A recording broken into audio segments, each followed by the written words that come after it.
It's his fault, yeah. You're live now. I mean, they don't realise, do they, what it's like? Okay. Are we there? Yeah, you're live now. All right, it seems that we're live. And we've been live for quite a while. This is Broadcasting Scotland at the Air All Under One Banner March. And it is, what date is it today? It's the 6th of July. And what year is it? Good question. 2019. Weren't sure there, Cam, were you? No. And Rab, where you come from? Drongan, mate.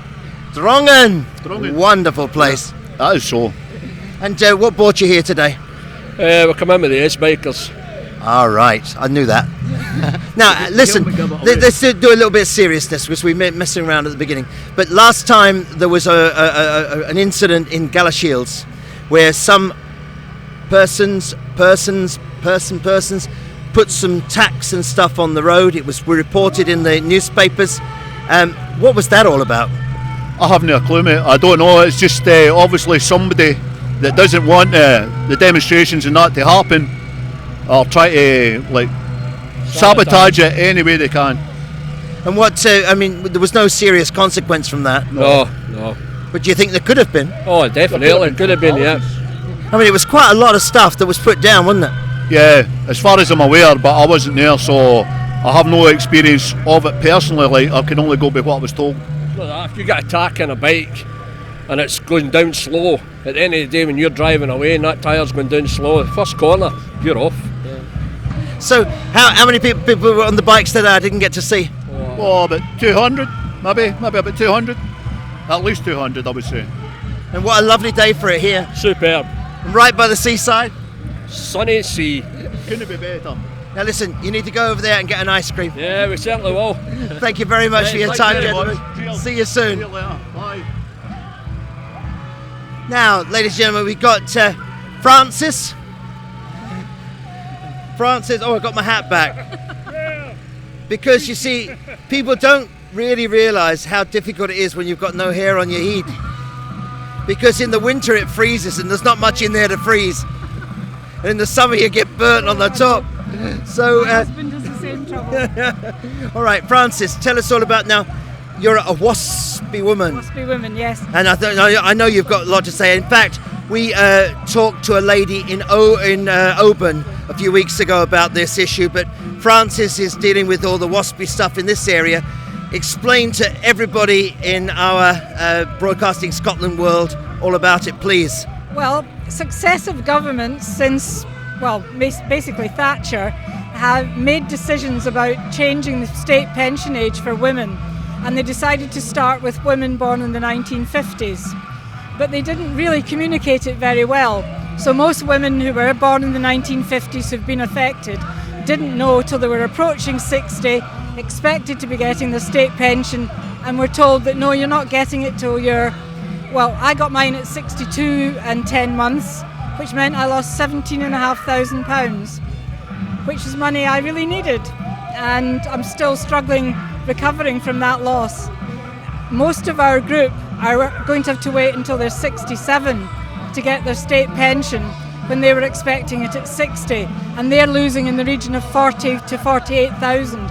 So it's had a major impact on people. It has a major impact not just on individuals, but their whole family. Women who are having to carry on working when they were hoping to retire, maybe look after their grandchildren, look after their ageing parents, maybe look after their partners who might be poorly, all sorts of issues like that. So it affects the whole family. It affects communities because we've got no volunteer. That's a group that often volunteer, say at charity shops and things. They can't afford to do that because they're either working or too tired. Then it affects local shops because people are losing that volume of money every year, and it's affecting what they can spend their money on. They have to just manage the basics. So we're actually doing some research just now on all the different things that it affects. Do you turn your heating off more than you used to because you can't afford to pay your bills? Are you not buying things for your house? Are you not doing renovations? All those things. And that has a knock-on effect on local businesses, local shops, local companies. So it's affecting all sorts of people in all sorts of ways. See, let's just stop and go back to that thing, because I'm staggered by the £17,000. I mean, I know what it takes me to earn a little bit of money. That was 2 To years. earn £17,000 to fill a hole.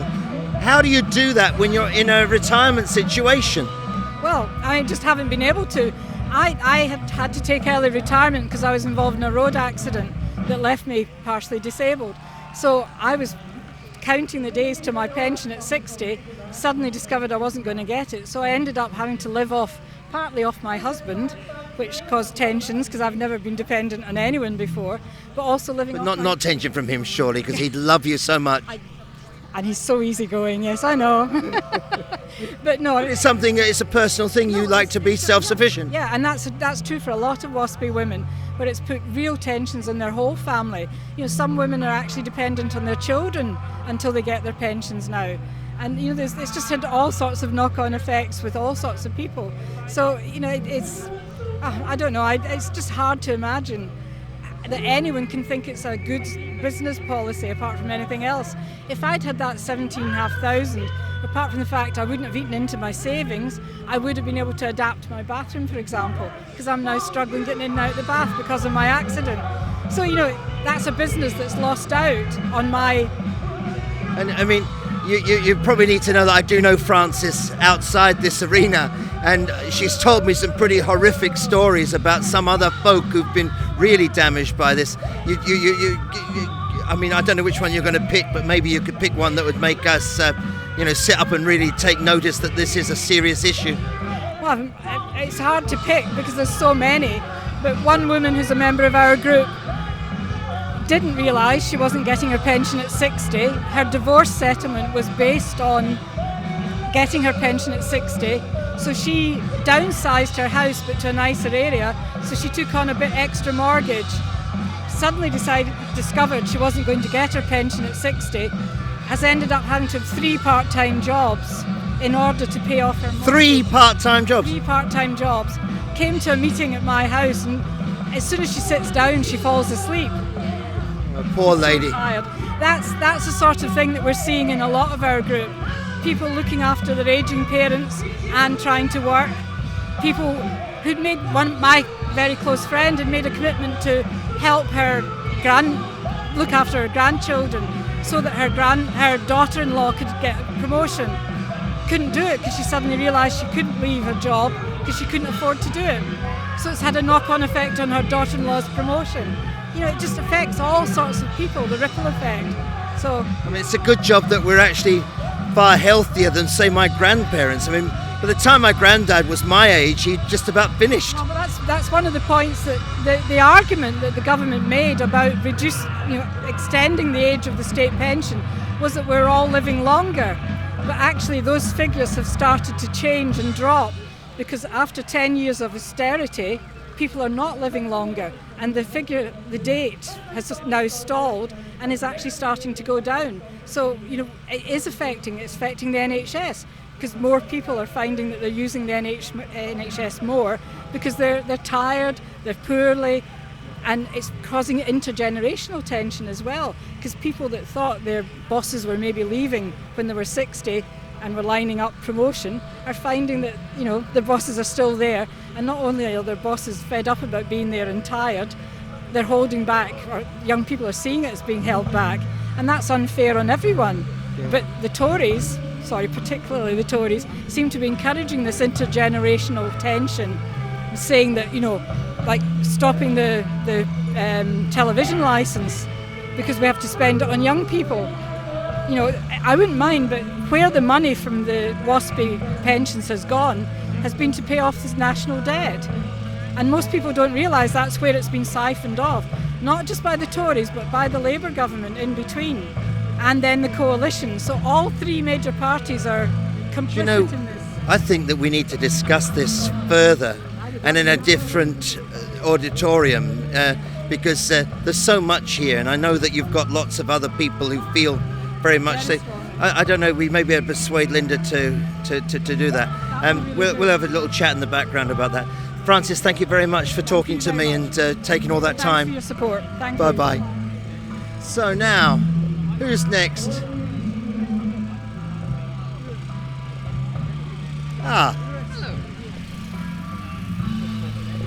Don't look at me. Yeah.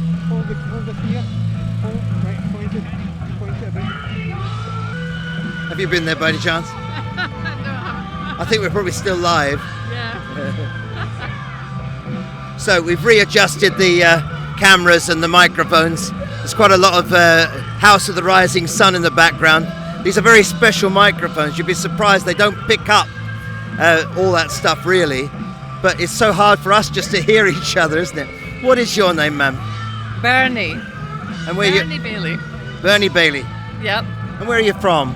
I live in Daly, which is near Girvan. All right, I know it. It's a lovely little place, isn't it? Yeah. And what's brought you to the thing, and why would you like to talk to us? Why would I like to talk to you? Where do I start? Stand back. Where do I start? I was born in 1956. So we're back with the Waspies. Yes, we're back with the Waspies again, yes. And I had no warning whatsoever. And I would have made very different choices if I had warning. When they had made the decision in 1995, I had a small child at the time. I was not remotely interested in reading the Financial Times to see what was in the back of it. So I had no idea that this was happening. And it's been a knock-on effect for me because I've been mainly self-employed, and nobody seems to know exactly when that was arranged. And so I'm one that have the heart to go, I have the energy to go back to that again. Do you feel as if you've had something stolen from you? Oh, totally, utterly. Not even it's not just stolen. I've been lied to. It's all been done very, very sneakily. I have to work very hard at not being angry all the time about it, to be honest. Well, I don't know what the answer is. It's obviously some big political thing, but I think you've got to keep up the pressure. Oh, yeah. Absolute pleasure to talk to you. Thank you very much for your time. Thank you. And maybe we get together with Francis and have a blue leather later. Thank you very much. Bye-bye. So now, who's going to be next on our radar? We need to find someone. Tom, have you got anybody there? Glad to be on the television, ma'am. Glad to be on the television.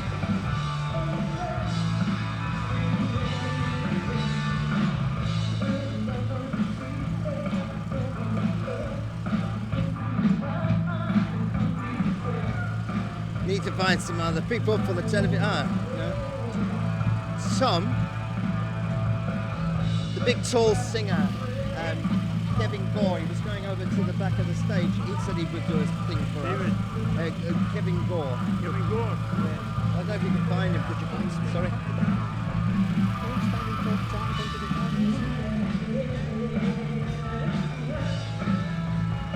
Yeah, I mean, or anybody.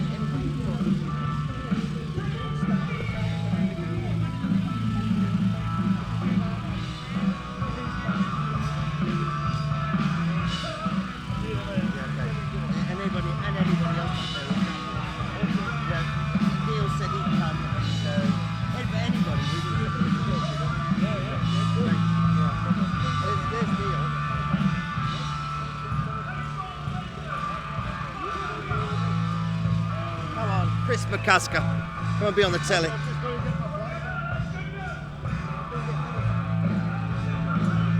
Okay.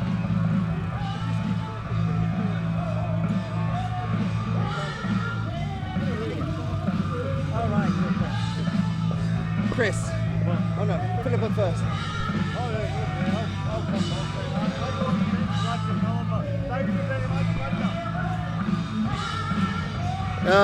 When we need something to happen. I thought I'd escaped you. When we need something, Philippa always steps into the breach. I thank you so much. It's so lovely. I've been kicked out because you've done that. I'll go. Please We'll don't. just make mine short and then you. All right. Philippa I'm is... now going to be speaking on the stage. Oh, are you? Well, Okay, we're doing the show here. I wasn't asked to be on the stage, but now I am. So, Philippa Whitford, so lovely to see you. we met on this green only a couple of weeks ago, didn't we? That's right. That was during the European elections, the results night. Yeah. And we also met here, didn't we? Because we were the Holy Fair. Oh yeah, that's right. But you do so much. Frankly, I don't know what day of the week it is most of the time, so let alone who's where and where I am. So. Are you getting a bit of a break from Parliament yet?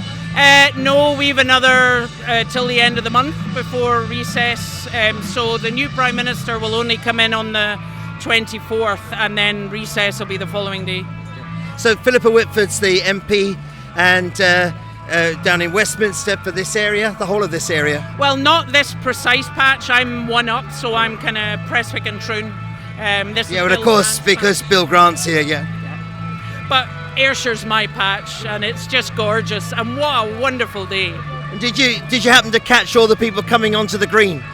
Yes, I mean the green was just fabulous, and then seeing folk lined up along the edge to watch the indie bikers. Now, just fantastic.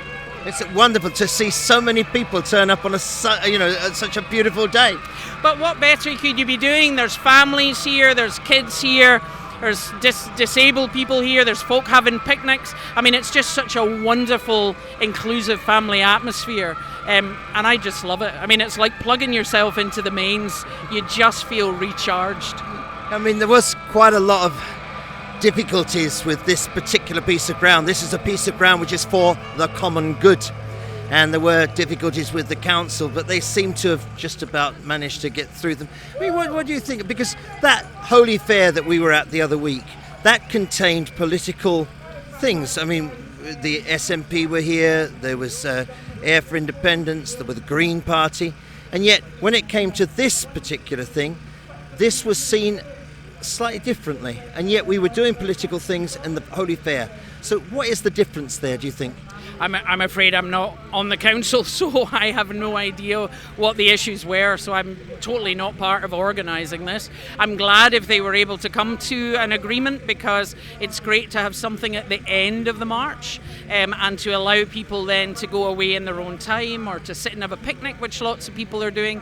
And that's what people are doing. They're just enjoying it. They're enjoying the weather, the beach, the sunshine, and they're not doing anybody any harm. So no, I'm glad that whatever it was, whatever the issue was, has been resolved, and it's just been a marvellous day. What I'm going to say on the stage is I would like to see some of this energy now, making sure people get out and use that, because we need to use the good weather, the light nights, to be out talking to people. That's what it's all about. Now, I've got to finish up with you because I can't keep you too long. I know I always do. This is so delightful to speak to you. But we've got to talk a little bit about the Boris and Hunt thing. I mean, I know I can probably just predict what you're going to say, but say it anyway. Well, obviously, Boris is a charlatan. Everyone knows he's a charlatan. And the idea that he's the favourite to win is shocking. But having been the Shadow Health spokesperson for the SNP for 3 years opposite Jeremy Hunt, I cannot believe that someone who manipulated statistics, got into a complete fight with doctors in the NHS in England, is seen as the good candidate. I mean, frankly, if they were not in such a parlous state, neither of these candidates should be in the running for Prime Minister. And the fact that it is a tiny handful of people who will select the Prime Minister is frankly outrageous.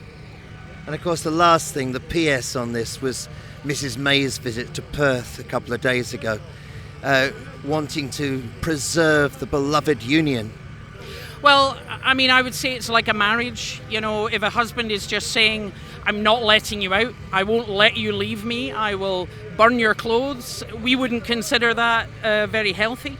The way to have respected the precious union would have been to have given a bit more attention to the Scottish Government's compromise proposal in Scotland's place in Europe, either for the whole UK to stay in the single market or to allow Scotland and Northern Ireland to, because that would have respected the Remain votes in those two countries, and then it would have actually solved the Irish border problem, because the border between Scotland and England is 1/3 the length, has 10% of the crossings, and nobody's blowing stuff up.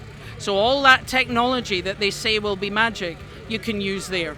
So why did they not respect what Scotland and Northern Ireland asked for? That's how you protect a union, not by force. Thank you very much, Philippa. It's so lovely to see you. See you again soon, I hope. Take care. And you Inevitably. Inevitably. Thank you. Bye-bye. So where's Chris was here a few moments ago, and I saw Kevin. Now this is a man, I find him sitting in my studio. Every other week I turn up and there's this man sitting next to me in the studio up in Glasgow. And now I've found him out in the sunshine getting a suntan. You look as if you've been on holiday. So he's going to put his other glasses on so he can get a better look at you. And so Chris Picasso, he's a what would I call you? I've got many hats, Lewis. I've got many hats. I'm the membership secretary of the trade union group within the SNP. I'm the vice convener of the SNP Socialist group, and I'm also on the SNP Friends of Palestine group as well, on the executive there. An all-round good egg. I know, hopefully. Now, this little discussion, I've just talked to Philippa Whitford about these things, but we had two extraordinary events this week. It's a hard act to follow. We had this extraordinary event where the hustings for Boris and Mr. Johnson and Mr. Hunt took place in Perth. We also had a visitation from Theresa May. Yeah. Let's start with the first and go on to the second. Well, the actual hustings I haven't seen. From what I've heard, they were basically trying to sing from the same hymn sheet and not quite managing it. The both of them have got the same vision of this. They are trying to bolster this idea of union, and quite clearly they are running scared. Honestly, now, Lewis, I have never seen Tory hustings or Tory conferences where they've spoke about the union so vehemently. And that is because they are really, really scared now. They know that something's coming, and something's coming fast. And hopefully the might of the wider Yes movement, hopefully the unicorn will bite them in the backside very, very soon. Because the polling gives it 51% in favour of independence now. I have seen a lot. And of polls. there was another poll that Tommy Shepherd asked to see through Freedom of Information, but they wouldn't let him see it. And then I saw a bit of a rumour about that one, and whether I'm allowed to say a rumour or not, but the rumour I saw was 72%. I would actually concur with you, because I tweeted that out. Nicola's #1 comrade, by the way, folks. I actually put that out, and an awful lot of people engaged with me and questioned it, and I alluded to that this is the percentage that the Tory government are trying to suppress. This is why I can say in complete confidence now that they are really on the ropes, and this is why they are battering on about our precious union. And if ever there was a statement to make you want to cringe, that is it, in inverted commas, our precious union. What is so precious about it? You qualify your union to me, then I'll make up my mind. All right, a couple of words on Theresa. Oh, do I have to? Not really. It was sheer desperation. Again, it was straight from the unionist mantra chat. It was all about what she envisages her legacy to be, where quite clearly Nicola's already spelled out her legacy, and her legacy, thankfully, will be independence. It's Chris, just so sad that we've had to put 3 years of real hard work within the wider Yes movement. You only need to look at today. 13,000 people today converging in a Tory seat held by a Tory MSP, a Tory MP, and 13,000 people are here to say we have got a mandate and we will bloody well use it. Chris, thank you very much. As always, see you again in a little while. See you later. Bye. Okay.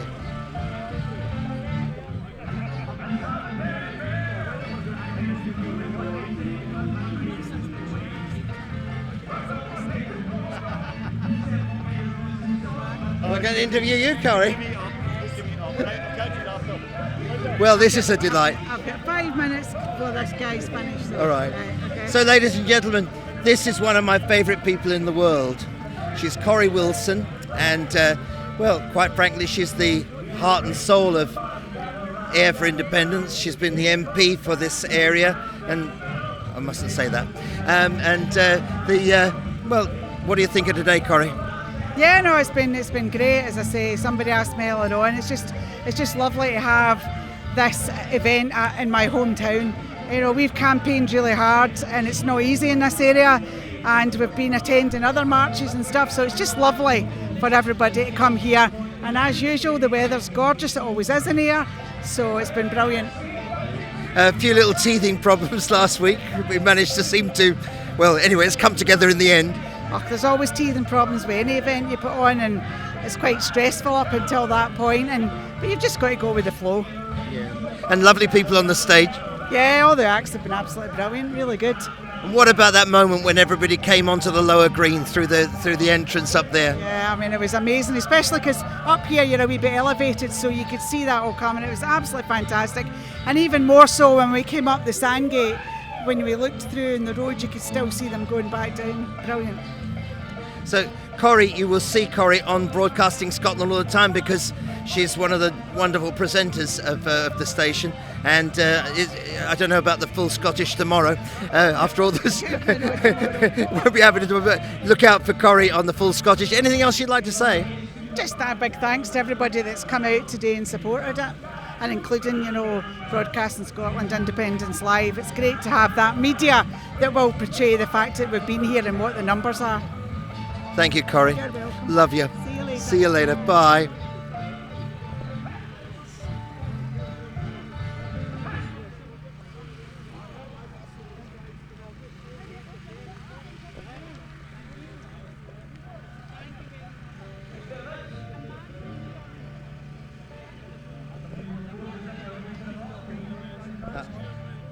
All right.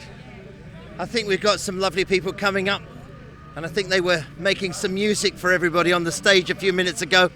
And I'm sorry that I missed your performance because I've been concentrating on all this stuff. I don't know how this is working on the cameras. Linda might want to shove us around a wee bitty. So let's introduce the group first of all. We're the Renains. I'm Jim Reid. I'm Debbie Ronayne. I'm Shawnee Scott. I'm Lindsay Ronayne.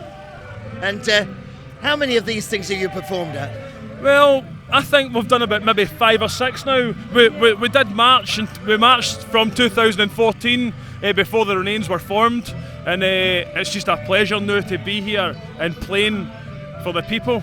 You don't understand how much it means to us. We love it. So maybe about 6 now in total, and I'm personally from here, so this is brilliant.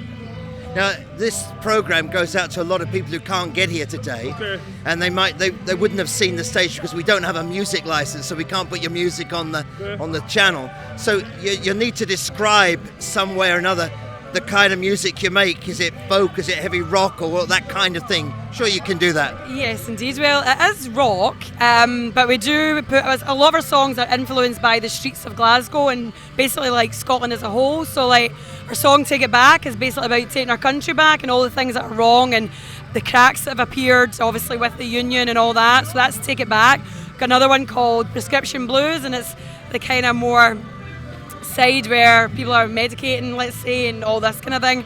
Homeless Affair, though, is one of our favourite, but it's a kind of love story about homeless and drug users and all that. Again, it's all a bit of a representation of Scotland. But our sound, everybody asks us, we can't describe it. We are rock, we're a rock band, new wave rock band. I suppose when we come off, a chap there said, oh gosh, you're like Maggie Bell, you're like Grace Slick. So every What time. about the other two? What are you? I mean, are you writing all this material yourselves? Yes, it's this man here. I wrote the tracks, so we did before it formed, but obviously the tracks are nothing without the band, you know what I mean? What's your place in the band? I'm the drummer, believe it or not. Well, I mean, there have been female drummers going. I mean, I suppose Karen Carpenter. No, you wouldn't remember her, would you? Yeah, Karen Carpenter used to do as well as the singing. Fantastic. I'm the guitar player. Guitar player. Guitar player, yes. Super. And where else do you play besides these venues? Well, the All Under One Banner marches. Where else do you play? all over. I mean, really all over Scotland. We've actually been to America as well. We've toured the States twice. Toured America At the east coast of America, and later this year we're looking to tour Scotland and Ireland as well, hopefully. And are you earning enough money to keep body and soul together? Sorry? Are you earning enough money to keep body and soul together? Millionaires. I don't like to brag, you know. Nah, but we're just getting by. Just getting by, you know. We just need to keep pushing on, and we've got great support from these guys behind us. And what about albums, CDs, websites? Give us a little rundown on that. So on our social medias is the Ronanes, and you can find us on Twitter, Instagram, Facebook, and then obviously our music's on Spotify, iTunes. Our album is called Love, Drugs and On the Dole. So it's very interesting. It's a concept story, so all the songs build up about these characters that are all in it. So you have to check out some of our videos because they're very good. We've got a new one that's just about to come out. We've got hard-hitting stuff, you know, real life. It gets the point across what's happening right now, Brexit. You see, when I started doing this as my life, Yep. it was folk music, and we used to sing songs against the Vietnam War, and we used to sing, you know, Tom Paxton was my hero, and he had actually turned into a bit of a friend of mine one time. Wow. And all those great songs, and so you're actually reviving that. And that makes me have goose pimples, because I thought people didn't bother anymore. I thought it was all love, love, love me do, and blah, blah, blah. Not as. We couldn't be further from that. It's about real life. As Jamie says, it's hard hitting, and we just. It's a lot of things that people can relate to. You know, it's when I first heard the tracks, you relate to it instantly. You know, you've all been there at one point or another. A lot of it's what you're saying there about the Vietnam War. Well, what we're doing just now is what's happening now, but there's people who don't like it as well. Just like in your day, there's people who don't want this coming across, but we're going to put it across because that's what makes us. Great. What else can you say? Thank you very much for your time. Wonderful to meet you all properly, and hope to see you again soon. Love you. All the best. See you. Bye-bye now. I love your jacket. Cheers. Thank you. Now I saw that Kevin Gore wandering around. Where's he gone? Every time I see him, he disappears, that man. Send him over here. I need to talk to him. Come on, come and stand here. We'll tell you all about it. This is Broadcasting Scotland. Yes. It's so you're on it now. So tell us all about yourselves. Hi, I'm Tony. I'm from Johnston. Just Chris. I'm Big Chris for Irvine. Big Chris, yeah, you are. Look. And from Evan. We were just talking to Philippa there, our MP, and we asked her. So what do you think of Philippa? Well, she's down to earth, talks like what it is, tells us how it is and the way it is. She answers the questions. You know what I mean? That's why you vote somebody in, because they're going to hopefully tell you what you want, and she just did. We can't believe it, just did. Have you? Very intelligent woman, and Scotland's lucky to have somebody like her representing us, in my opinion. My MP is Mary Black. I like Mary Black, but she's disappointed me a bit lately. Pro Murray. Yeah, but she can still redeem herself, in my opinion, if she screws her nut. It's great being here with everybody. I just hope all the folk that's watching this. Is this the first march you've been on? No, I've been on a couple. I wasn't at the last one because I couldn't make it, but I'll definitely be at Campbelltown. You know what I mean? We need to do this all the time. We need to keep putting pressure on the SNP because, in my opinion, they could be pushing it a bit harder, the cause independence. I don't think that Nicola and the rest of the SNP hierarchy are inspiring people as much as I think they could. Do you have any notion that they might be stepping back and just letting Boris Johnson and Mr Hunt inspire people? Yes. There's an old saying, never ever interrupt your enemy while they're in the process of making a mistake. I think Napoleon. Do you think that might be a bit of it? I think, yes, and I agree with it totally. But what a good leader or general always does is inspire his own men as well by showing them the difference and telling them the difference. Such as, we're on the west coast of Scotland right now. Beautiful part of the country. Vast oil resources not too far off this coastline. If we were independent, the SNP should be inspiring people how we could benefit, for example, for the oil on the west coast, such as the places like Troon, Ayr, the harbour facilities. The Scottish Government will hold the power for the licences for BP, Shell, Esso. But what about the global warming thing? Well, the global warming thing is a big issue. Like, everybody has to think about it and adjust their lives to sorting it. So do you think it might be an idea just to leave the oil where it is? No, I don't. Why should we cut our nose off to spite our face? Especially when we're going to be in the process of starting a new country. Well, no, a new country, but the rebirth of our country. Why would we keep treasure that other people have been getting the benefit for decades?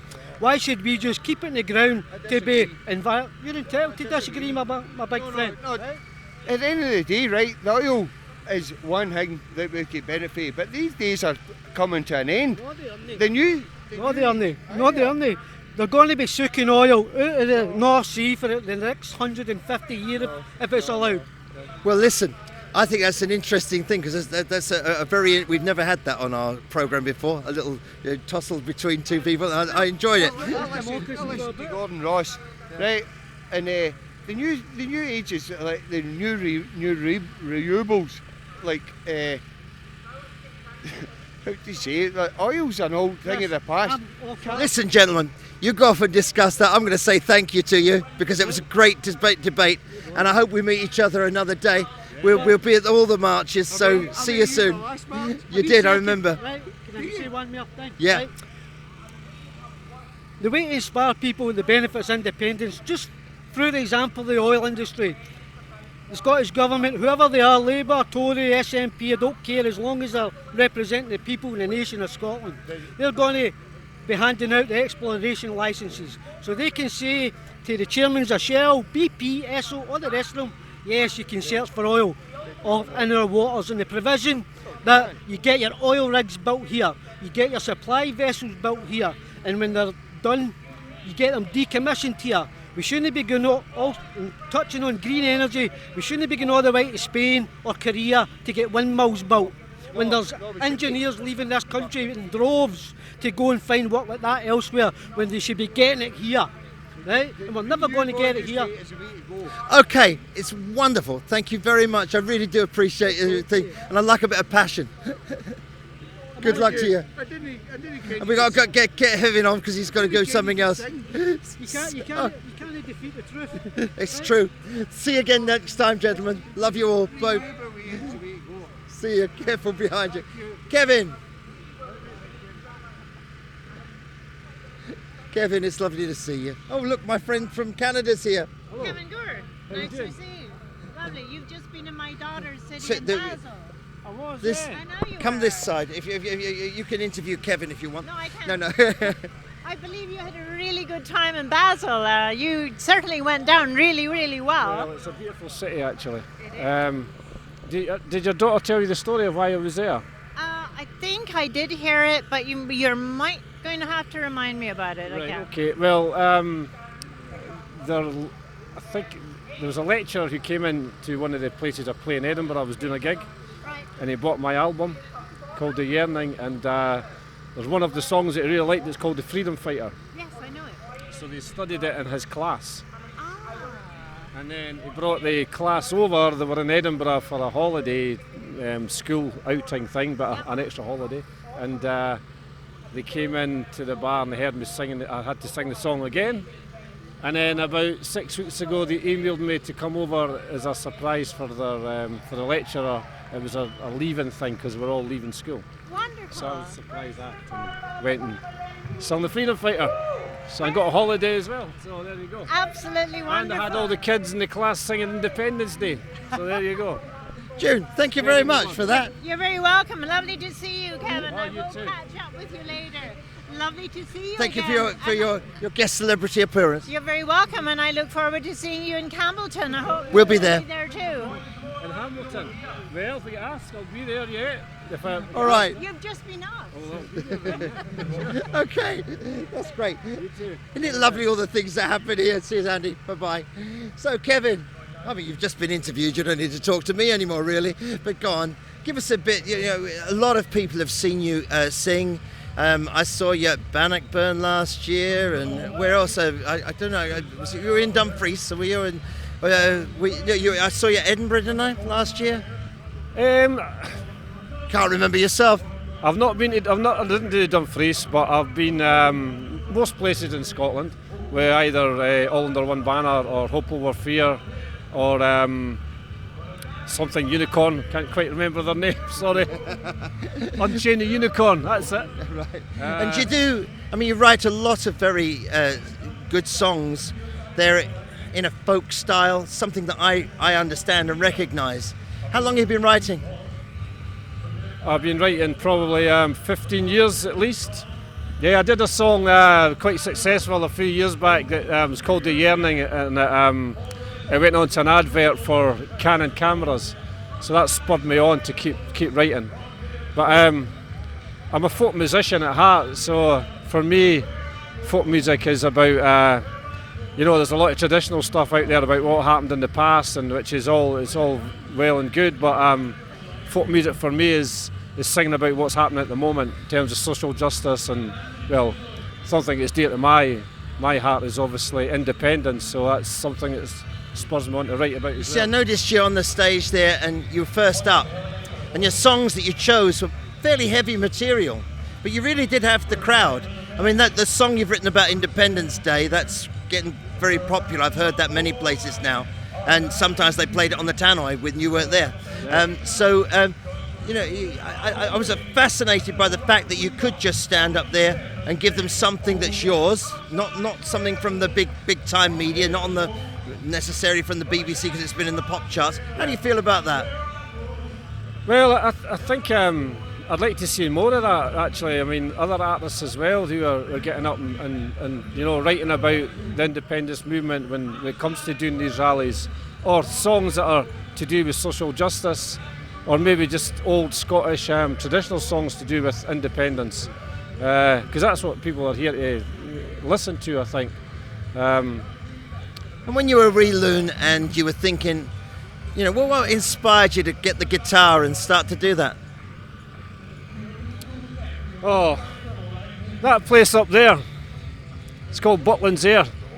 I was a young man at 17, 18 when I went down there, and I heard a lot of good live acts. A guy called Jimmy Livingston, for example, he used to play in the resident band, and I used to watch people like that. Guys back home that played in bands when I was a young man as well, like Jed Hanley, but artists like Dick Gaughan, Chris Moore. I'm a big Bob Dylan fan, so that inspired me to write more.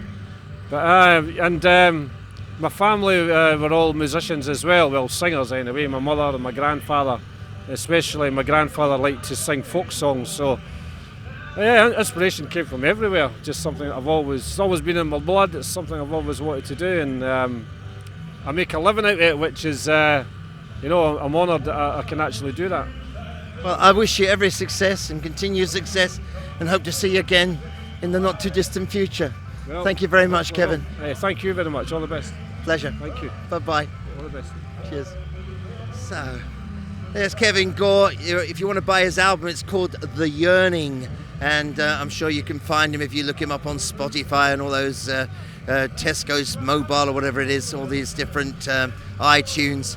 And I'm sure you'll find his music and his great song about Independence Day. It's got a very catchy chorus, and the crowd really did lap it up earlier on. So now, I'll step back a little bit. We need to find a guest or two for you, but there will no doubt be someone here in a second.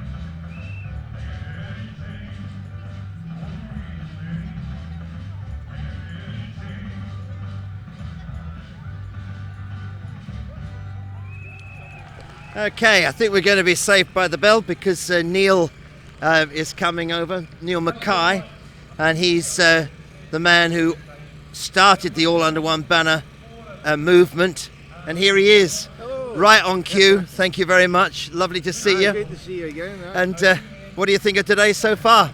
Absolutely amazing.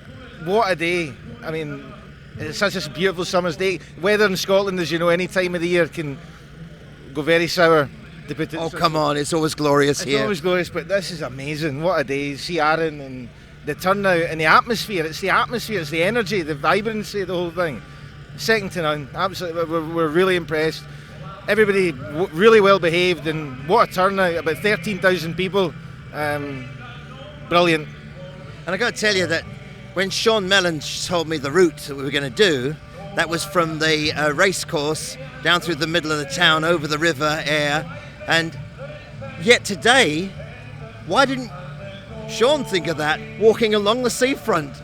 Absolutely amazing. Yeah, what an amazing route. And I mean, we don't really know the circumstances of the collapsing building, you know. It's just amazing. You know, the day before All Under One banner and the independence movement comes to town, the building collapses in the high street. It's just, it's uncanny, you know. It must be the tremors. It must be, you know, the ripples in the ground of all these feet, these marching feet making their way here, and they've knocked down an old building. It must be that. It can't be any unionists. Well, the station's been falling down for a wee while, and they've put it in a big plastic bag now up there by the station hotel.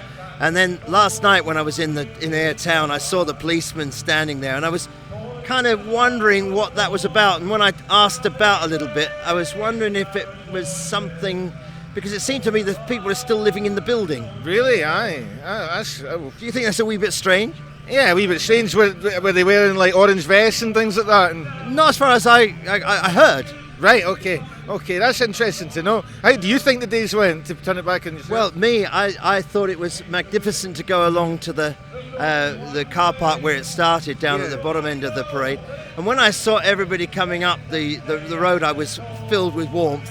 But the best thing for me was when they came through the entrance to the lower green. Yes. And it looked like an army going over the top. It looked like the charge of the Light Brigade. You know that old picture? Yeah. I know exactly the bit you're talking about. It was astounding. It was just a wave of shiny, happy people coming over this ridge. You know, you're right, like the cavalry coming. Oh, beautiful. What a sight. But you have had a special area to do it in this time. And I do know that Air for Independence were fairly keen on telling you about that, because we're in an area of a Tory MP, a Tory MSP, a great big strong unionist core of people, and also quite a big Orange Order group. Well, this is exactly why we wanted to come to Aire, because this is a boat that needs rocked, and we're here and we're rocking the boat today.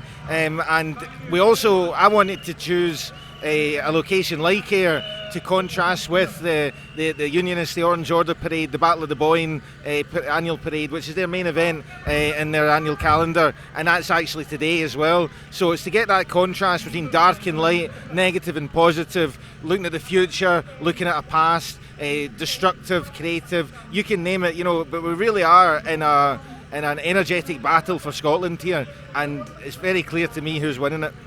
Yeah, and of course in Glasgow they've shut just about every street, I'm told, and they've got a huge presence of policemen, people up there. Is that correct?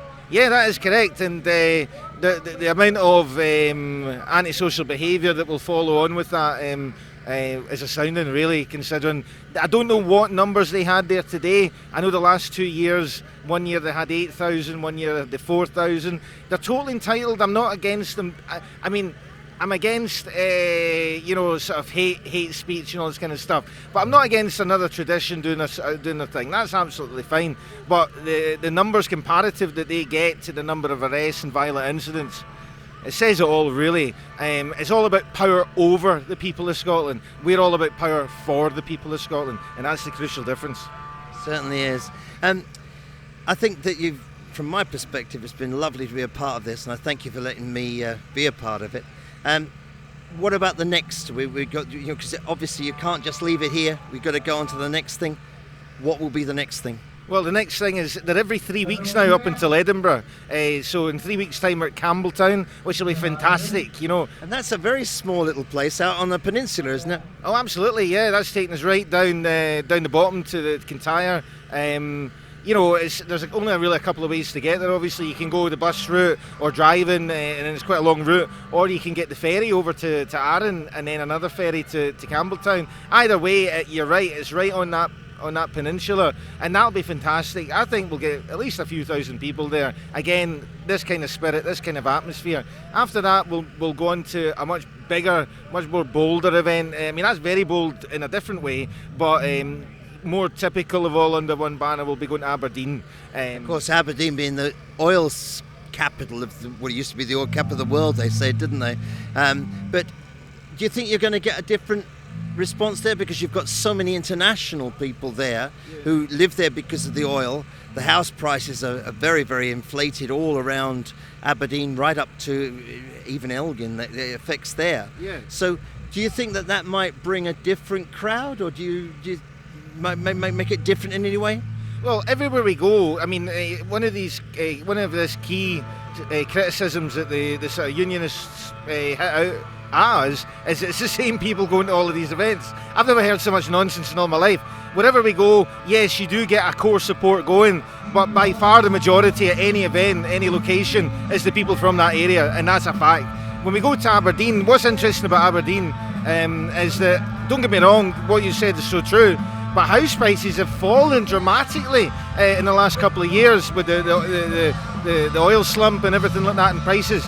And what you find now in Aberdeen is a change in spirits, and you've got people who were in 2014 were definite no against independence. You know, they had everything to lose as such. They were buoyant on this wave of oil and all the money coming from it and going into the UK coffers, and they're now seeing the effects of basically being in the UK, and it's hitting home to them. And I know people up there, so what you're going to find is a tremendous support from Aberdeenshire, and they're desperate for it. I mean, we're getting messages every day. It's going to be very exciting. Because I know that part of the world very well, and it is a different atmosphere in that part. It's that Alaba and the lowlands, the highlands and the lowlands, and that kind of thing exists. So I just hope it's going to be a fabulous success for you. Yeah. Thank you very much for all the effort you've put into today, and all the team of All Under One Banner. Yeah. Neil, thank you very much. Anything else you want to say? Yeah, just one thing, just to finish it off. After Aberdeen, we're going on to Perth, which will be amazing. And we finish the year on the 5th of October at Edinburgh. We're looking at maybe 250,000 people at Edinburgh. This is the target, and the idea being that we go around Scotland, every location we go to gets everybody in that area involved. There's so many people here today. It was their first march, and the posts they're putting up, the tweets they're putting up, they're ecstatic. They're addicted to this now. They want independence, and they're coming to every one of them. So what you'll find at Edinburgh is, after going around all the country and a lot of key locations, all of those people, all of that movement will descend on Edinburgh, and it'll be the biggest and boldest march for independence in Scotland's history. You know, every time we talk, and I think, well, I've taken this guy's time so much, and then you say something and I think of something else. But go on. I asked Philippa Whitford and I asked Chris McCusker that business of Mrs. May coming here the other day and her precious union. Go on, just finish on that. Yeah, well, she's just like Gollum, isn't she, with the ring? You know, she's what is she? Who is she now? I mean, who? Theresa who? I mean, it's not even worth talking about. You know, bye Theresa. You know, have a good life. You know, we'll deal with the next Muppet in office. You know, cheerio. And what do you think, Hunt or Johnson? It'll have to be Johnson in terms of how it's looking. You know. And which one do you think's better for independence? Boris Johnson for sure, you know, but either one of them, they're both decrepit, you know, they're both absolutely intolerable. They both believe in complete supremacy over Scotland. They both turn up, you know, the Hunt turns up, drink Nye and brew, acting the man like even Corbyn's done that as well, you know, and he's a completely ineffectual leader. Labour, British Labour, a complete disgrace of an opposition party. So the Westminster system is crumbling, it is dissolving before our very eyes, it's fading away, the empire is over, and Scotland is on the rise. It is exciting times to live, I tell you. Thank you, Neil. Thank you. Lovely to talk to you. See you. Bye. So, Neil Mackay, the fellow who started all this all under one banner march. We had 13,000 people here. Still quite a crowd. Still quite a crowd.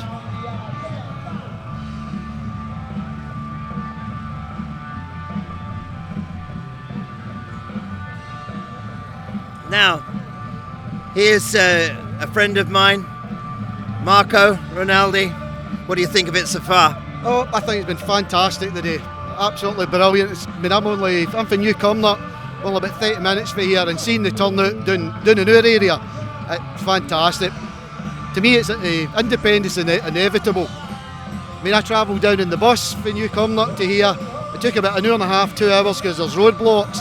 Get through all the wee villages, especially what's happening up in Glasgow. It's not like when I was growing up.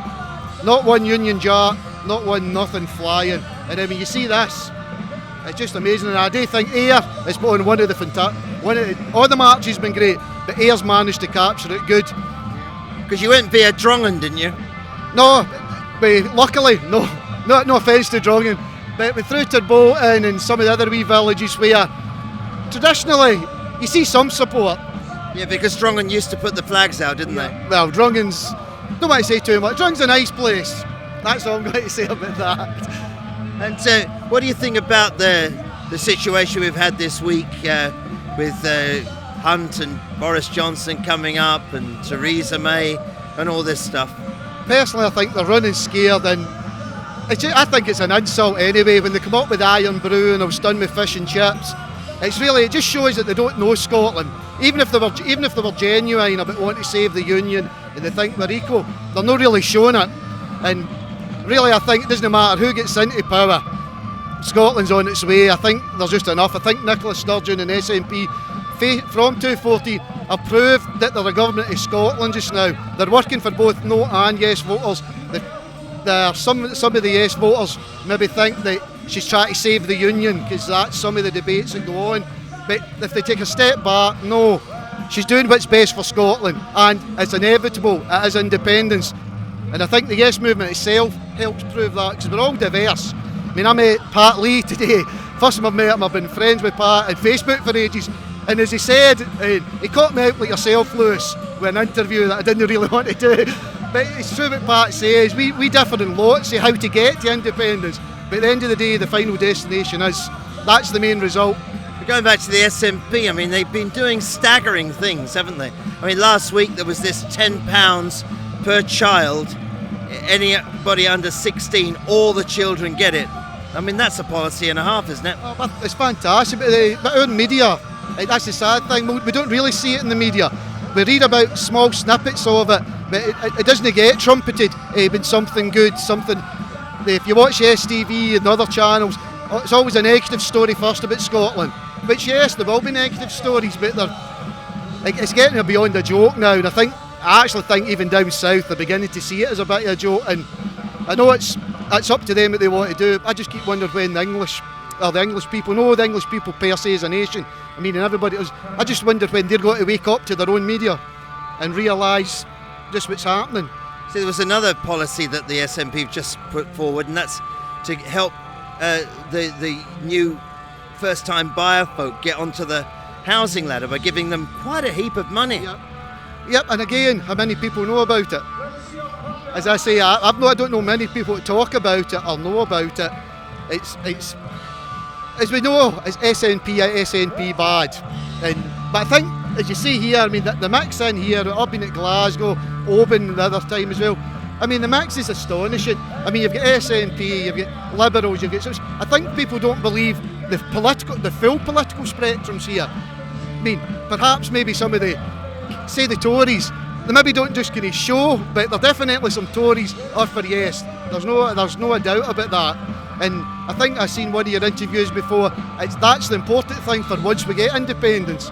And because there's no division in Scotland the way the media tries to pay out. There's never been a division in 2014. And of course we've got to move to this stage where we bring everybody along now, because it is seemingly quite close, isn't it?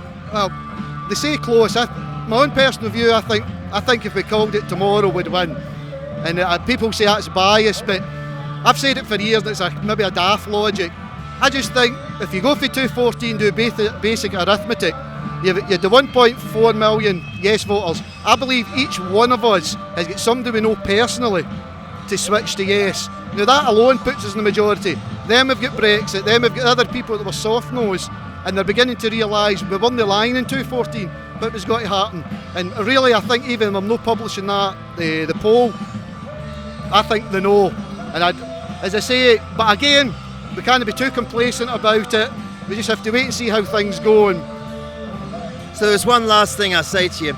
You had a notion which I saw you put around, where you said everybody should join the SNP for a little bit. Go on, try that. Well, I've put that for, I did it, I think, for way back 2004. It's caused many an arguments between you, my fellow yesers. Some get it, some don't. They think I'm talking about supporting the SNP, voting for the SNP. When we moan about the media, we moan about everything, and how do we stop them? Me personally, if we say we want to just say for argument's sake, there's 2 million people right now are yes. And if 2 million people signed up to the SNP, a temporary for 1 month, but all the other groups and all the other political parties that are pro-independence stated that was the only and specific reason you were joining, that would make worldwide news, because there's no party in the world would have 2 million people. And I don't mean vote for them, but 1 month we subscribe to yourselves, we get asked to subscribe to the other places. You think, well, what's £5 for 1 month? But it'd have to be coordinated and done at a specific time and for the specific purpose. But as I said, there's some people agree with me, some don't, because they think I'm trying to push the SNP. Even when I say to them, I've never been in a political party up until 2014. I think it was actually 2015 I joined the SNP, and that was some of my friends in Newcombe that cajoled me into it, because yes, I like the SNP, but I've never been like a one-party type person, which kind of confuses people at times. Marco, thank you very much. Thank you, Lewis. Nice to see you. I know. And see you again very soon. Right, thanks. Bye. Rab, you're back again. Just been a walkabout. How are you getting on? Absolutely great. Oh look, there's a man we could have on. Fine. We talked to Rab earlier on, and we haven't talked to you yet. But shall I talk to Pete first, because he's got to go and do his gig, haven't you? I'm just off, so I'm just going to see my good lady. Pete, stand here and talk to Broadcasting Scotland for a minute. Yeah. Now, this is Pete Scully. He's a great singer, does a fabulous version of that lovely Snow Patrol song, don't you? Oh, Chasing Cars, yeah. I enjoy that one. Yeah, I like to kind of change a lot of it up, different versions of well-known songs, that's what I like. You get them rocking too, don't you? Oh, you need to get the crowd moving, get it rocking, get everybody buzzing, having a good time. That's what it's all about. How many shows are you doing in a week? Just now, it's quite erratic just now. I can have a few in a weekend, or I can have nothing for a few weeks. It's just, I work as well, so it's trying to balance working life with stage life as well. And how did you get into singing? I was in musical theatre for about 10, 12 years, something like that. I'd done a load of musicals and then decided I was, kind of a wee bit stale with that, and I'd go and do my own thing and go and try and rock out a wee bit. And what are you going to give them today? I'm just off. I done my Theresa May, Hang Your Head in Shame, the Scottish Rockin' Rebel, and the Proud Scotsman, which is the Wild Rover, only with independence lyrics. I did hear the tune of the Wild Rover. You see, when I'm standing here concentrating on this, I'm trying to cut that out of my ear because I kind of hear the person I'm speaking to. Yeah. But thank you very much for talking to us, Pete, and good luck with your career and many, many successes. Thank you very much. It's been a pleasure. Please, bye. Bye-bye. You coming in, sir? Fine, I'm isn't doing it? fine, Yeah. And tell everybody who you are, because you've got your cycling jersey on. Right, my name's Cameron Fraser. I'm from Bannockburn in Stirlingshire, and I've been to quite a lot of the AUOB marches last year and this year, and I think today's been a smashing event. Beautiful. It's been a... You need to go that way. Just to stop. Right. It's been a smashing event so far, and the organisers have to be applauded for what they've managed to pull off today and throughout Scotland. All their marches have been great. Today's no exception. All these people down here, and I've had a ball, and the weather's been tremendous. I mean, you couldn't buy that, could you? There you go. Did you come on your bike? No, I didn't. No, I took the car. What it strikes me is we've got the indie bikers. Now, what you should, The Indy cyclists, why not? No, I'm afraid not. The old legs won't do it anymore, Brian, I'm afraid not. Why did you get a few of the other younger people around? What? You're not old. To give me a backie. No, all joking aside, I think it's been a tremendous day today. And the movement, it's gaining. Every time you go, there's more and more people coming on board. The tide has turned. We will be independent, we will be. And it's not that far away. And what do you think about all the different things that have gone on just recently? All the problems in Westminster, the Brexit and all these things. I mean, you could be here for several hours talking about that, but pick a couple of salient points that have caught your attention. I think the way that our representatives have been treated in Westminster, the contempt that they've been shown, shows Scots like me, people living and working in Scotland, that it's time to do it for ourselves. We can't be treated with the contempt that they are showing us anymore. And if we get it wrong, then we've only got ourselves to blame. So that is the impetus to get it right. To get it right for, not for just for me, for you, but all the kids that are running about here. We've got to do it and we've got to get it right for them. I heard, did you hear Philippa Whitford's speech today? Spot on. Couldn't get any. I didn't actually hear the speech, but Philippa came and talked to me, so I know what you said. Yeah. So thank you very much for your time and your consideration, and I hope to see you again shortly. Yeah, see you probably at Campbelltown, yeah. Okay. See you later. Bye. So, isn't it jolly? I wish you were here by the seaside. We did sing I Do Like to Be Beside the Seaside because a man called Mark Sheridan wrote that, he sang that song as a musical performer. 1909 that song was out. He was a singer who went all the way to Australia. He went to South America. Very, very successful. Sadly, he came to Glasgow and his show didn't go so well there, and he ended his own life in Kelvin Park in Glasgow. Can't hear you. All right. So that's good. Yeah. So Mark Sheridan that was, and he was. Mark Sheridan that was, and he was a great musical performer, and he left us this wonderful song. I Do Like to Be Beside the Seaside. So I sang that on the stage a little while ago, and it's actually the first time in all the years I've been a professional entertainer that I actually managed to sing that song right by the seaside on a beautiful sunny day here at Ayr. And it's been the All Under One Banner March, 13,000 people. Kevin Gore sang, and Corey Wilson was on the stage doing the emceeing. The Ramones were there, and we've talked to a lot of different people, and surely there'll be a couple more people to talk to before we end the day. Had the Waspy women up, and what else have we got around here? I'm going to look out and see if I can find some more folk.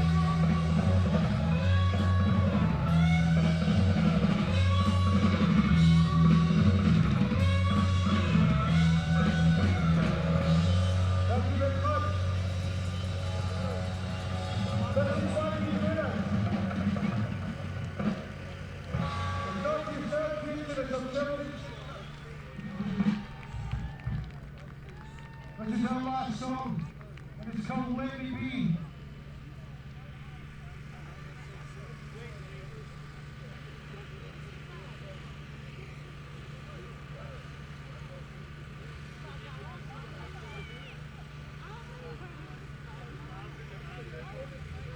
Hiya. I bought a jacket, by the way. How you doing? Great to see you. You're going to come and talk to us again? Yeah. You've got some stones too. Shall we do this in two lots? Yeah, why not? If you step back that way, she'll switch these two cameras on, and I'll talk to this lovely lady. Linda's got the controls in the van. Now, I don't know when the cameras are going to come on. Doesn't really matter because they can hear us anyway through this microphone. So now, what does this say here? It's Momac, and she's got the Yes Stones. Now, I've been given 2 stones while standing here. Well, not this place, but in Glasgow and Gala Shields, and I was very pleased to see them. Also, I did a show in a little venue just behind me in this particular shot, and someone put one in my box with my amplifier. I didn't find it for a couple of days, but it was so powerful when I did. So tell me all about the stones, Mo. Well, the stones were started, it was an idea from Alison Brown. And she's a sculptress. And she had an idea at the Edinburgh Rally, if we started to paint some stones and we'll make a cairn. And that has now grown to a movement with over 4,000 people who call ourselves stoners. And we're all painting like mad. It becomes addiction. We want to paint, we want to get the message out. Here's one with Nessie on it. I don't know, can you see that, Linda? That's Nessie. What else have we got here? Lava. There he is here. Beautiful. And you got some wee baby ones there with the gowan on it. There we are. In other places they call these daisies, but in Scotland we call them the gowan. And here's I for independence. I don't know if you can see that in my wee fingers there. Well, the idea is we've been encouraging people to take a stone, a big stone, and a small stone and hide it. So that just what happened to you, you had a surprise when you found a stone in your box. That's what we're hoping to do. And we have taken stones, I've planted them in walls, Lochranza Castle, and they're all over the world now. People today from Catalonia, Italy, America, and they're taking them all over the world. And if that gets the message out, good. That's the purpose of Yes Stones. So what's the biggest one you've painted? I've painted, which I didn't bring today, I'm keeping it for Perth. It's one that's about that size. It's a sailing ship called Liberty, and the idea is for independence. I've tried to incorporate the colours of Scotland, the Hebridean seas and the mountains, and I hope that paints a picture for someone.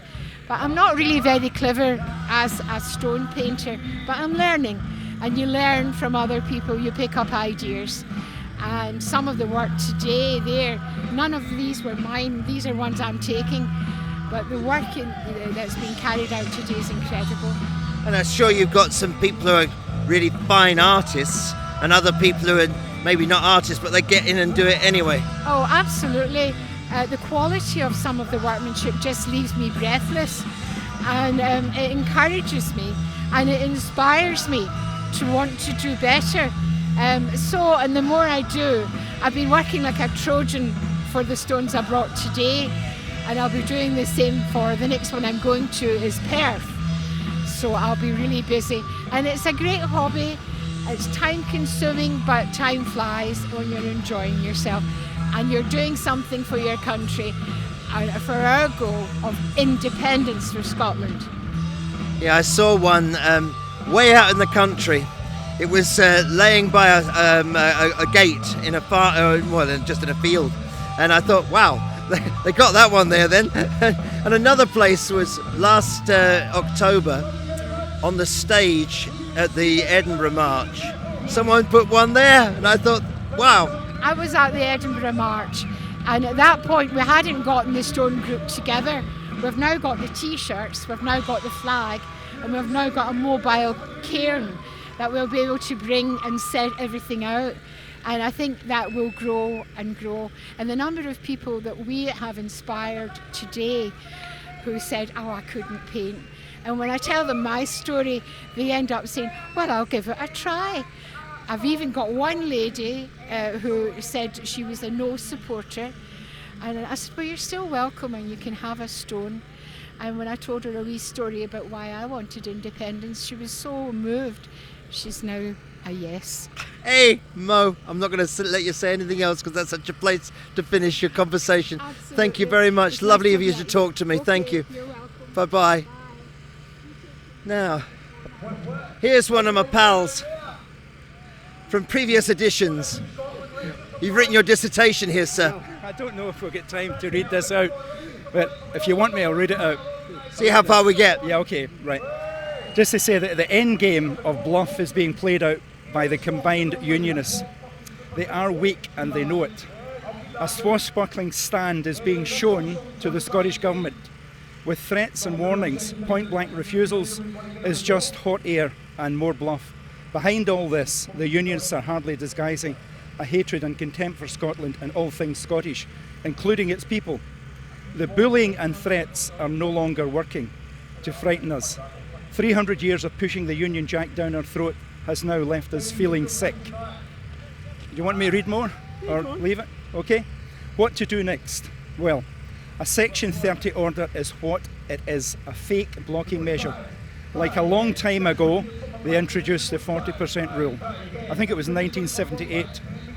But as regards independence, no international court would recognise a Section 30 order as being more legitimate than a referendum held in Scotland with international observers. And the result would be recognised as a mandate by the United Nations. That makes it recognised as legal. So I say to Nicola, let's get on with it. You have the backing of history on your side, and the people are behind you. We are all ready. Don't let our faith in you be in vain. One more. This is your last page? Yeah. This is the last page. This is the last page. Postscript. England will be fine after the shock. Much agonising will take place in the media. That's the unionist media.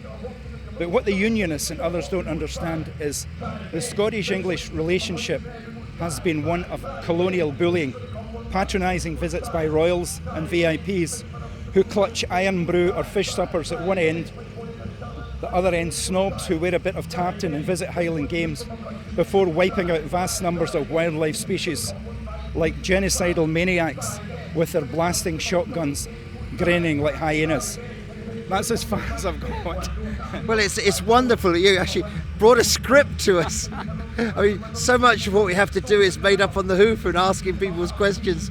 That was absolutely interesting, and I'm so grateful that you actually thought about it and you actually came to us to give us your thing, because I'm sure a lot of other people will feel very, very much the same. I've been watching your stuff and it's very good. This morning I was watching with a lady from South Africa, and you handled it really well. The guy's got the sandwich bar in Arran, and I thought it was a very, very good interview. What you've developed into a strategy and a way that it's moderated, I think it's better than the BBC, because you give people enough time to speak without interruption. And yeah, I agree with that. Because, you know, when I started making television programs, you used to look at the screen for 7 seconds. Maybe not a news program, but any drama or anything. 7 seconds, you change the picture. 7 seconds, you change the picture. Sometimes a bit shorter. Now it's about 4 seconds. And I think that that's quite a confusing thing for a lot of people. I agree. I'm saying it's a pity that the new broadcasting programme, the 9, doesn't carry Scottish programmes that are, what we should say, less managed and less edited. We're still constantly under attack. What I noticed, the situation with the hospital in Edinburgh about the ventilation system, when the news started on Wednesday night and Thursday morning, there was a continual harassment and pointing the fingers to our MP, what's her name, Health Minister? Jean Freeman. That's correct, Jean Freeman. But she handled the interview really well, and by the end of the day, the news had shifted from blaming her to actually saying that she was the one who referred the hospital board to think again about the health and safety aspects of the whole procedure. So we're up and running as regards taking on the enemy, which is the media. But at the same time, I wish there was more people like you that could reflect Scotland's culture and Scotland's views. You're doing a fantastic job. And you thank you very much. I mean, I've got to also tell you that Kenny McBride did the actual sandwich, but I sat in the studio and introduced Kenny. But Kenny, I thought, was magnificent, actually. I really did appreciate what he did with that interview. But that's with Victoria Johnson, too, who's up in Nairn. She's got a really nice style about her, and she draws things out of people and gives people time to relax into it rather than pressure them, because a lot of television is jeopardy. A lot of television is against the clock, because it kind of makes things exciting according to the people who are running it. I'm not sure that it does, because I think people live their lives and they don't live their lives like that, and therefore it maybe fails to respect and reflect what actually goes on in real business. It's an amazing job. Obviously, under your tutorage, they've obviously been rehearsed by you because you have the experience. But can I just say, with that jacket on, you must be sweating. You've been in the field for 2 hours. How do you manage with the energy? I've got to tell you, I mean, I've been performing for 45 years, and it's what I'm doing. You know, I do that, and I think it looks nice, and I think it's tweed, it's Harris tweed. It shows that we respect the people of Harris and their work, and I like that to go out to the rest of the world too. So that's a part of it from me. But I thank you so much for your interview. Will you say one more thing, please? There's one more thing before I forget. Next Sunday at 1 o'clock, there is a demo against the BBC bias. It's at 1 o'clock and it's at Pacific Quay. So if as many people can go there, it's pleasant, it's no aggression, and most of the people there, all they're doing is they're trying to make a protest to say that the BBC should become a much more balanced organisation, if that was ever possible. And then people would start paying their TV licence and maybe start listening to the BBC instead of taking it as a joke organisation. Thanks. So that's the Pacific Quay in Glasgow next Sunday at 1 o'clock, 1300 hours if you want to go to that. Thank you. Nice to see you. See you again soon. Bye-bye. So that was a very interesting talk there. That was a very interesting talk, and it was scripted. The man actually wrote all that stuff out just to bring to us. Quite fascinating, and very, very pleasant comments about Broadcasting Scotland, which must go down to our wonderful Linda, who does all the work in the background, and she gets embarrassed if I mention her. But okay, they're still going on the stage.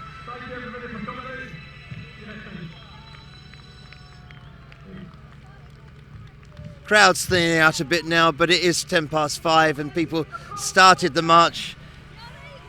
Come on. I was hoping Alice would come and show you her lovely hairstyle. She's got a wonderful sort of Mohican kind of thing. Yeah, but I mean, people have to be up early to get here, and they queued up at we're queuing up at 12:30, and then the walk was quite long. Just some milk. So that nice gentleman's going to buy me a cup of tea too, so that's even better. There's Sean. What are you doing, Sean? Sean's got some. Sean's passing by. Sean Mellon. He's got his jump leads. Well, he's going to jump to start. Oh, did you come to speak to me, Hen? This is Broadcasting Scotland over here. We're a different lot. They're very, very good, and some days they're much, much better than us. But we compete. We compete for the better spot. But it's lovely to meet you. I've got really no idea who you are, but I do like your unicorn T-shirt. It's a unicorn with attitude, and you can see it's actually a unicorn of mature years, but full of wit and wisdom rather than decrepitude.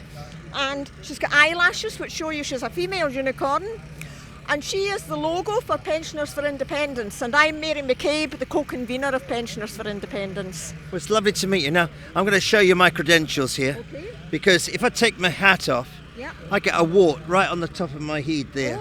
You see it? I'm sure that must be me being a unicorn. What do you think? Oh, it could be actually, yes. It's how they start off. It's how they start off. You're a late developer. Absolutely. Late developer. Yes, it should have appeared before puberty, but there you go. Well, I've yet to reach that. But actually, being at that kind of end of the spectrum, as sadly, I've lived quite a few years myself. So tell me a little bit more about the organisation. Right. Well, at the time of the independence referendum, 71% of people over 65 voted no. And if they had gone the other way or even not voted, would probably have won it, because they're the folk who vote in numbers, of course, the older folk.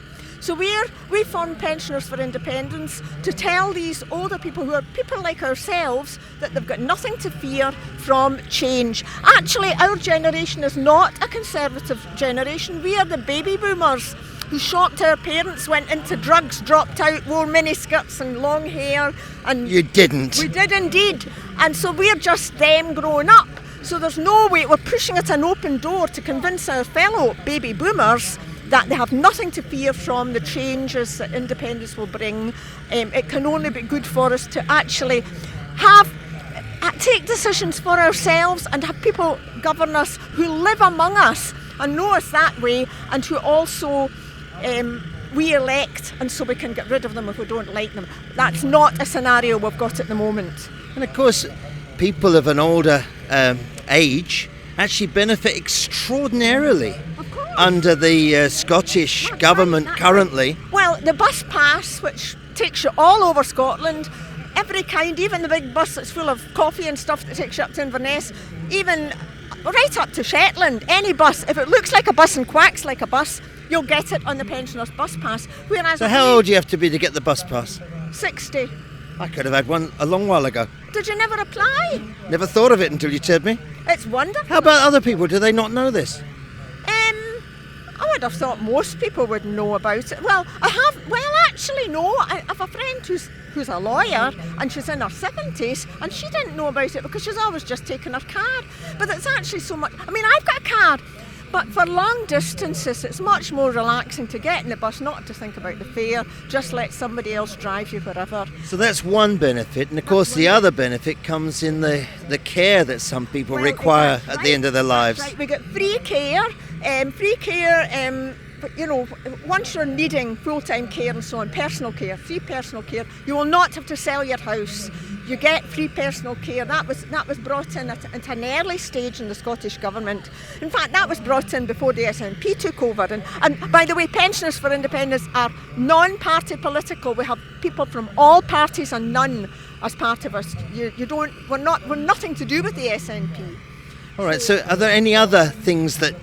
And I mean, a whole lot of stuff the Scottish Government brought us. For example, free tuition in universities. And if you go to university in England, you'll run up a massive fortune and come out with a huge mortgage before you've ever thought of buying a house. In Scotland, all your tuition is free if you're resident in Scotland, or if you're an EU citizen resident in Scotland. You get your tuition totally free in the university. There are other things as well. Well, our NHS is not being privatised. That's another thing, of course. If you go, I mean, they always. One of the things that annoys us, I mean, on the mass media, they're always going on about, not enough money in the NHS. There is never enough money in anybody's NHS. But if you compare us to what's happening down south, nobody is trying to privatise our NHS.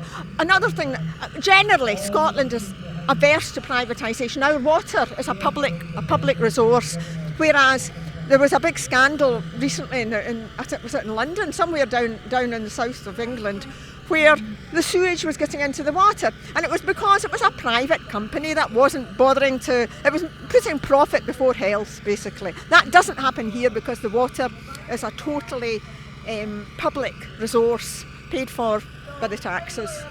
And then there's this issue, it's been mentioned a little while ago, people criticised Nicola Sturgeon for bringing up the idea of Scottish values.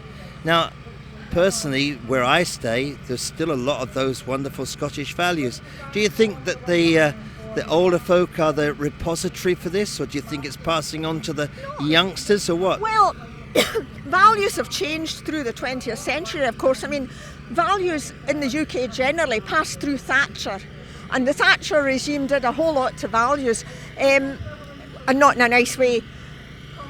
But particularly, I think, in England. For Scotland, you've got to remember that we always tended to vote for the left wing. I don't want to get party political about it, but we've tended to go for whatever was the left wing alternative. Way back when working males first got the vote, the Scots tended to vote Whig. Then it was the Liberals. Then it was Labour.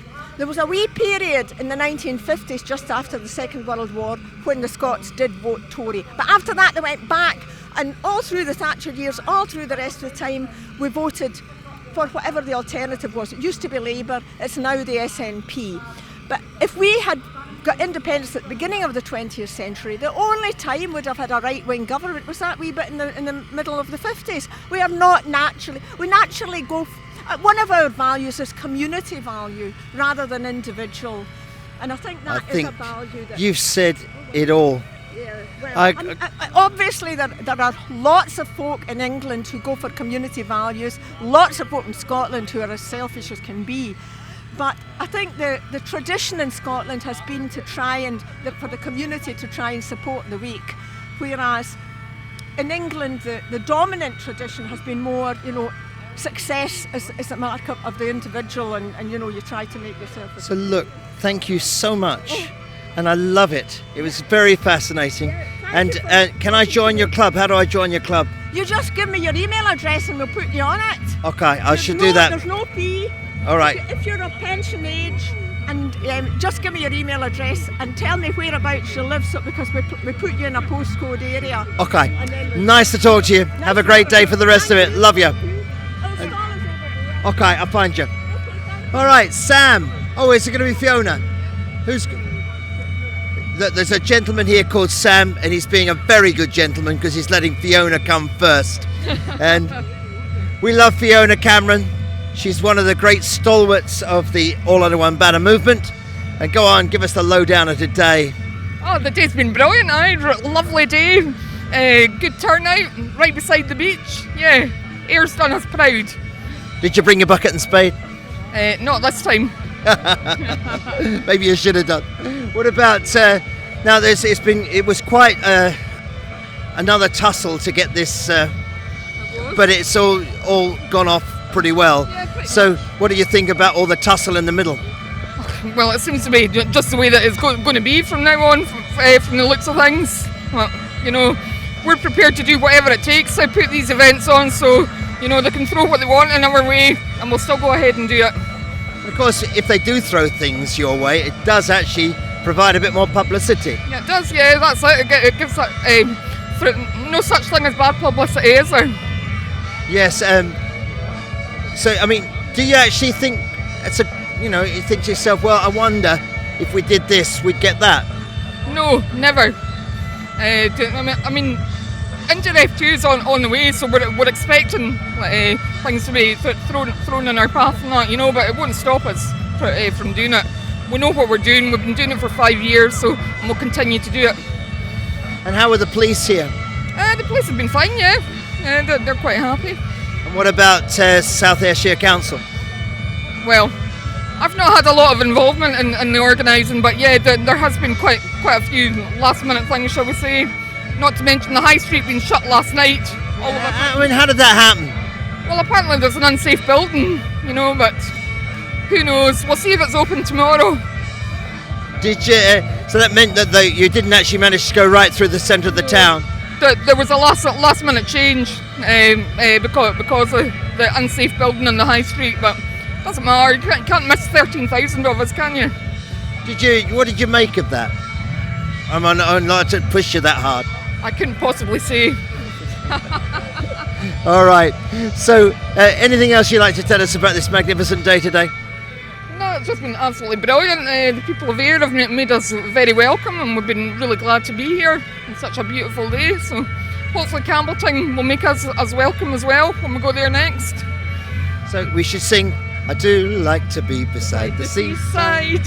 We can't get a copyright problem on that. Written in 1909, that song. So, Fiona, thank you very much. It'd be a pleasure to talk to you again and see you again soon. I'll see you in Campbelltown. Okay. And now I've got a nice young man, and he is a gentleman because he stepped back and let Fiona go past. I think you need to go that way a bit, Sammy.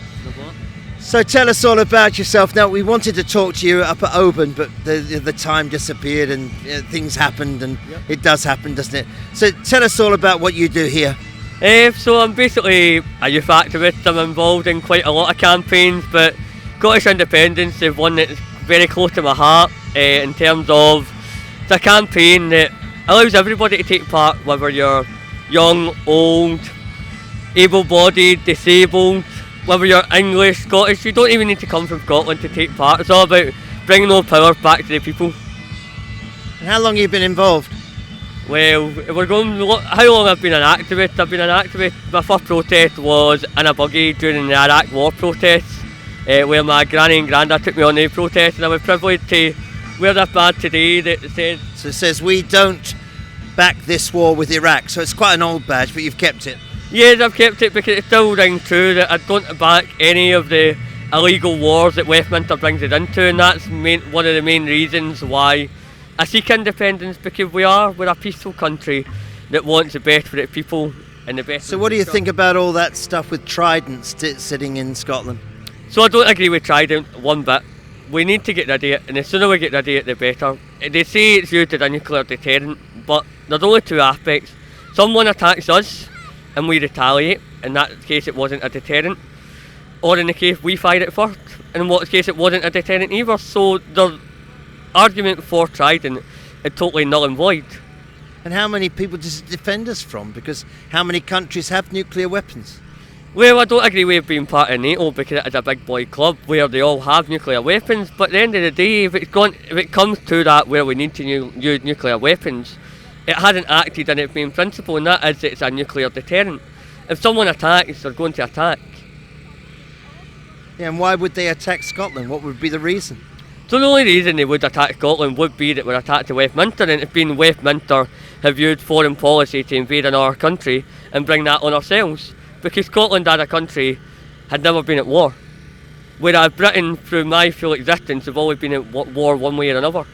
What did you think about that ship that was seized by the military in Gibraltar this week? Well, it's no fact hiding that it was a Syrian ship heading out with oil reserves, heading out. Gibraltar seized it. Why would Britain want to seize that ship? Because it's full of oil. Why did Britain go into any foreign country? Because it's full of oil. It's the same with Iraq, it's the same with Syria, it was the same with Libya. They want to go out and exploit oil from other countries when we're an oil-rich nation ourselves. And do you think the reason that Westminster wants to keep a grip on Scotland is because of the oil that's still in the North Sea? Well, it's pure and simple. We are the cash cow. We are what keep them afloat. If it wasn't for the North Sea, if it wasn't for our exports, where would they be? See, there were two men here earlier on. It was quite an interesting discussion. I know you can pick it up on the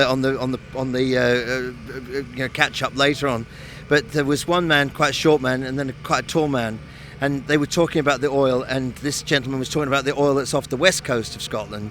And there was that incident with the rock a few days ago, and I suggested, well, maybe isn't it time we left this stuff in the ground and started to move towards renewables to save us from the global warming? Well, I'm a big fan of renewables. I would much rather we moved away from the oil, because you look at Scotland, it's lochs, seas, etc. The wind power and the wave power that Scotland generates would be a lot more useful than what the oil reserves are. Now, it's not to say that we can't have oil, because we're always going to need oil. But let's look at the renewables, let's look at moving forward and being a clean and green country. Sam, I'm going to thank you. I think the music stopped, so I suppose the whole rally's stopped, does it? Looks like we're just about the only ones left on the field. Thank you very much. Thank you. I'll see you again in Campbelltown, probably. Love you. Thank you. Cheers, Sam. Bye. Cheers, bye. So it looks like that we've almost run out of people. It was a super day. It's still very, very sunny. And but I think we're going to say goodbye from air for this outside broadcast from All Under One Banner, or maybe there's something else we've got to do.